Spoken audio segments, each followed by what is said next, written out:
Hello, chess players. Many a times we can solve hard puzzles, even extremely hard tactics.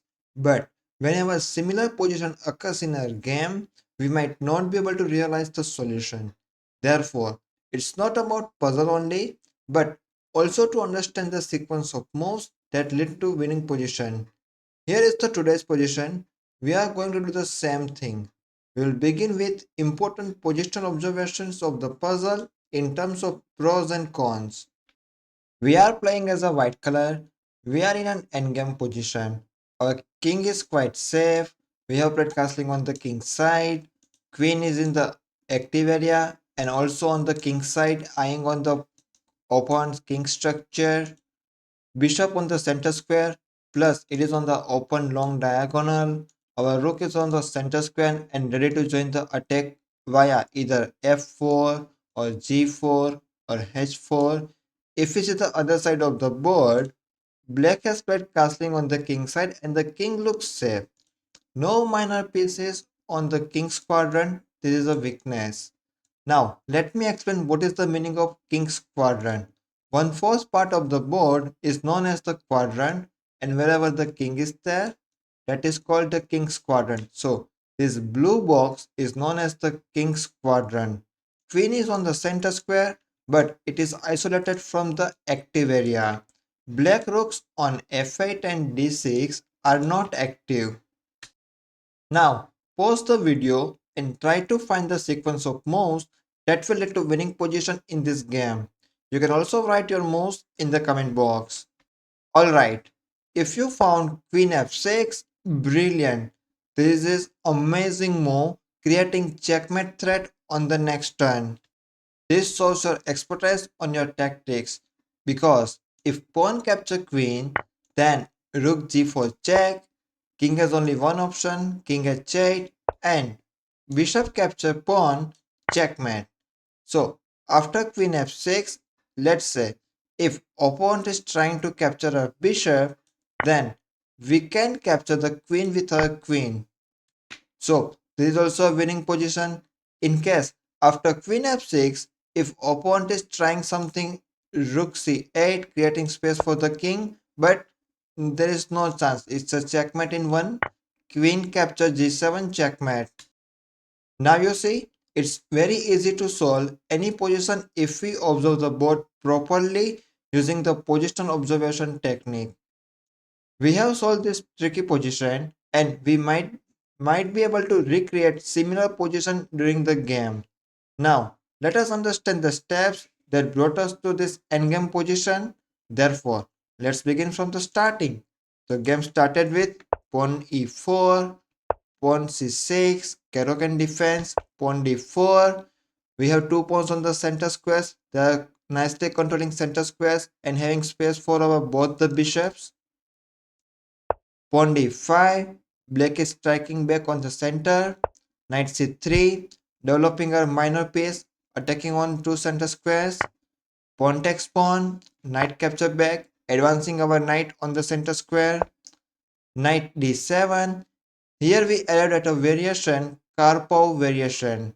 It aims to early exchange of a pair of knight without compromising pawn structure via knight f6 and knight capture back. Knight f3, developing our knight and controlling two center squares. Knight gf6, black is developing there one more minor piece and attacking on our free knight. Knight g3, defending our knight. Pawn e6, black is opening the bishop. Bishop d3. Here, it is very important to note why bishop d3. Because if we develop our bishop to c4, it will be remain on the closed diagonal. But if we develop our bishop on d3, then still it is on open diagonal and aiming towards the king side. So that's why bishop d3 is better in Caro Kann defense. Pawn c5, black is offering a pawn. So in case we capture the pawn, black can develop the bishop. So we have to avoid it and playing castling to improve our king safety. Bishop e7, preparing space for the castling. Pawn c3, strengthening our center square d4 and also preparing our bishop to c2. Black played castling to increase the king's safety. Rook e1, improving our rook on semi-open file. Pawn b6, black is creating space for the bishop development. Pawn s3, stopping this knight g4 idea. Bishop b7, black is developing the minor piece, bishop on this long diagonal.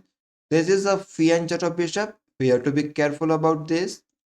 Bishop f4, developing one more minor piece, and this completes our opening part. Here we are entering into the middle game. Bishop capture knight, we are capturing back with our queen, and this is an initiative. Here we should not capture back with our knight. Sorry, we should not capture back with our pawn because this creates weakness in our territory on the king side. So it is advised to capture back with queen. Pawn capture pawn, pawn capture back, knight d5, black is improving the knight, bishop e4, creating a pin on the knight, knight f6, black is improving the one more knight, bishop to e5, we are improving our knight, sorry, we are improving our bishop and attacking on the knight, knight capture bishop, knight capture back, improving our knight on the center square, knight back to f6, attacking our knight, but we already have two backups there, so there is nothing to worry about it. Rook a to c1, getting our rook on the open file. Knight capture knight. This time we have two options to capture back, queen capture knight and rook capture knight. As we know that our queen is already active on the king side, so we should capture back with our rook so that we can get them on the king side. Queen to d5, opponent is activating the queen. Rook c7, this is a really good concept. Rook on the 7th rank. Whenever we get a chance to get our rook on the 7th rank, we should not miss it. After rook c7, we are not only attacking on the 7th rank, but black is also has to defend the bishop. Bishop d6, and now with this rook d7 move, we have two attackers, bishop and rook, but black has only one defender, queen. So that's why black is continuing with rook a to d8, creating one more backup using extra technique. Rook capture d6. This is a great move. We are removing hurdles for creating our checkmate plan. Rook capture back, and here we arrived at our position. Queen f6, a brilliant move. Pawn capture queen, rook g4 check, king has only one move, and after that, bishop capture pawn, checkmate. Remember that our aim is not to keep all the moves in our mind, but understanding of piece placement and coordination are important. I have shared PGN file in the description box. Now, let me show you the position for the next video. Here is the next game and position is on your screen. We will discuss this position in our next video. So that's all about for today. I hope you have learned something new today. Check out my new videos and comment your feedback. Stay tuned for the videos.